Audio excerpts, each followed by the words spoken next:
நண்பர்களுக்கு வணக்கம். இன்றைய பதிவில் நாம் தெரிந்து கொள்ளவிருக்கும் தகவல் Hindu minority and guardianship act 2016 ஒரு திருத்தம் கொண்டு வந்திருக்காங்க. எதுக்காக அப்படின்னு பார்த்தீங்கன்னா, இதற்கு முன்னால் இருந்த சட்டம் எப்படி இருந்ததுன்னு பார்த்தீங்கன்னா, ஒரு குழந்தைக்கு இந்துவாக இருக்கக்கூடிய ஒரு குழந்தைக்கு அப்பா தான் கார்டியன், அம்மா கிடையாது.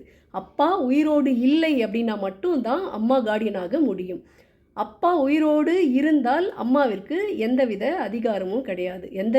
ஒரு பேங்க்கில் நீங்கள் போய் பணம் போட்டிங்கன்னா உங்களுக்கு கார்டியன் அப்படின்ற இடத்துல அப்பா தான் சைன் பண்ண வேண்டியிருக்கும். வங்கிகள் அதை நிர்பந்திக்கும். ஒரு பெண் அவங்களுடைய மகனுக்கு ஒரு டெபாசிட் பண்ணுறதுக்காக வங்கிக்கு போகிறாங்க.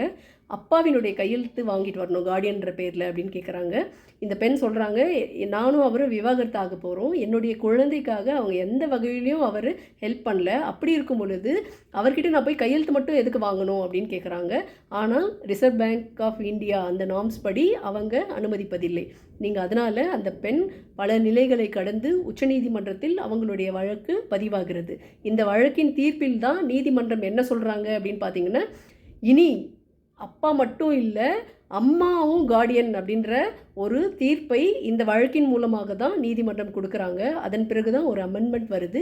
நான் சொன்ன இந்த அமெண்ட்மெண்ட்டுக்கு பிறகு தான் இந்த குடும்பத்தில் இருக்கக்கூடிய குழந்தைகள் ஆணோ பெண்ணோ யாராக இருந்தாலும் மைனர் குழந்தைகளுக்கு அப்பா உயிரோடு இருந்தாலும் அம்மாவும் கார்டியன் ஆகலாம் அப்படின்னு சொல்கிறாங்க.